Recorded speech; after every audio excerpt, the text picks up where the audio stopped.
Dzisiaj porozmawiamy o pułapkach, które czekają na turystów w Wietnamie. Wietnam to piękny kraj, ale jak w każdym kraju znajdą się mniej uczciwi ludzie, którzy mogą chcieć wykorzystać niewiedzę turysty i naciągnąć go.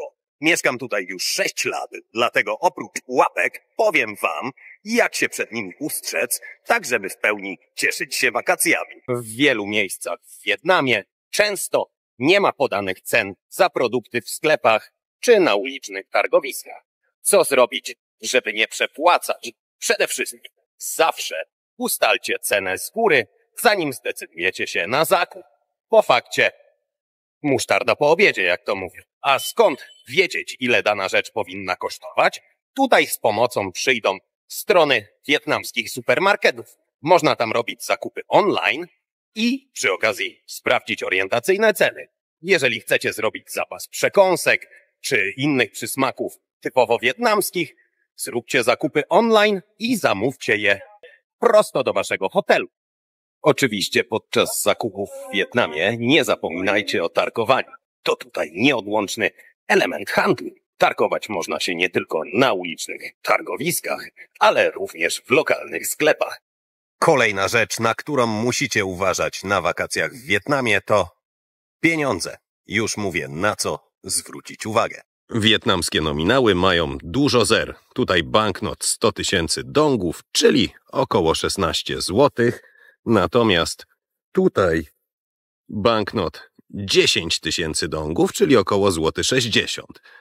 Dla niewprawionego turysty wyglądają dosyć podobnie, więc robiąc zakupy, czy to w sklepie, czy na targowisku, upewnijcie się, że wydano wam taki nominał, jak powinno to być.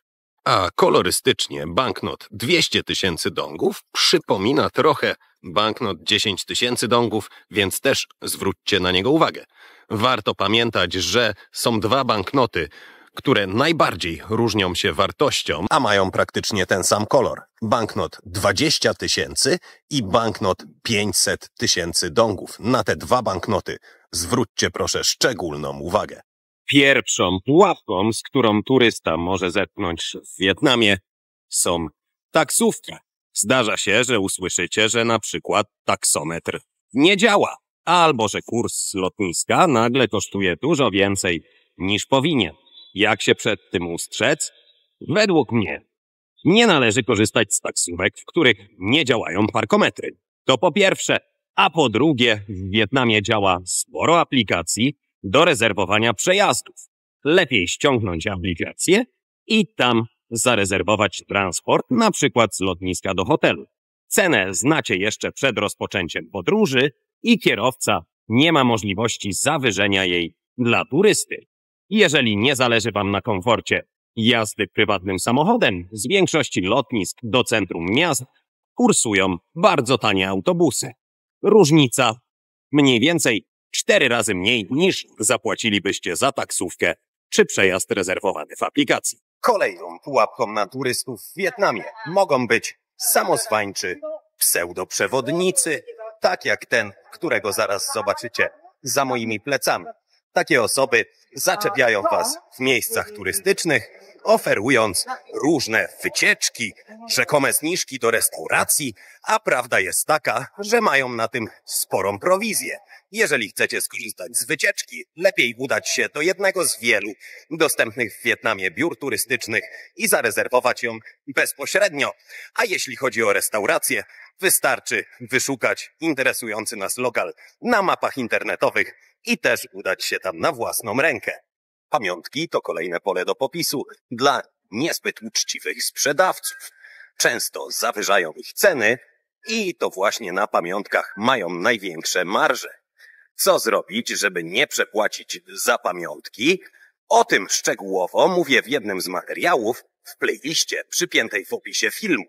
A w wielkim skrócie, gdzie kupić pocztówki i magnesy? Na pewno nie w pobliżu atrakcji turystycznych. Tam są najdroższe. Wyszukaj sobie na mapach internetowych lokalną księgarnię. Bez problemu kupisz tam przystępne pocztówki i magnesy z Wietnamu, a zaoszczędzone pieniądze wydasz na pyszne wietnamskie jedzenie. Kolejną pułapką na turystów przybywających do Wietnamu są wizy. Zapytacie, jak to? Wizy są jak najbardziej okej, ale niezbyt okej są praktyki niektórych agentów. O wizę do Wietnamu aplikujemy samodzielnie na oficjalnej stronie internetowej, więc do tego nie są potrzebne usługi agenta, który weźmie kilkukrotność opłaty wizowej, a w praktyce zrobi to, co możecie zrobić samodzielnie. Szczegółowo o wizach mówię w materiale, który wyświetla wam się na górze. Kolejna pułapka czyhająca na turystów w Wietnamie to wynajem skuterów czy motocykli. W wielu miejscach nikt nie zapyta was, czy macie odpowiednie uprawnienia do kierowania pojazdem. A przypominam, żeby jeździć motocyklem czy skuterem o pojemności powyżej 50 cm3, w Wietnamie musicie posiadać międzynarodowe prawo jazdy. Bez niego będą bardzo duże kłopoty. A druga pułapka związana z wynajmem jednośladu to to, że prawie zawsze wynajmiecie go z pustym bakiem, więc pierwsza lokalizacja, do której musicie się udać, to najbliższa stacja benzynowa. Następna pułapka czekająca na turystów w Wietnamie to galanteria skórzana, na przykład z krokodyli czy pytonów. Sprzedadzą wam te produkty bez żadnego problemu, ale najczęściej nie wspomną o tym, że żeby przywieźć je do Europy, wyroby z takich zwierząt muszą posiadać odpowiednie dokumenty wywozowe. Bez tego nie tylko możecie ich nie wieźć, ale narażacie się na lotnisku na spore konsekwencje. Więc lepiej nie kupować torebek z krokodyli czy pasków z węży dusicieli.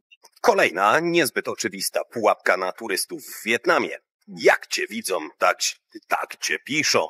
Więc jeżeli masz na sobie markowe ubrania i drogie gadżety, często usłyszysz wyższe ceny, niż gdybyś ubrała się w sposób bardziej stonowany.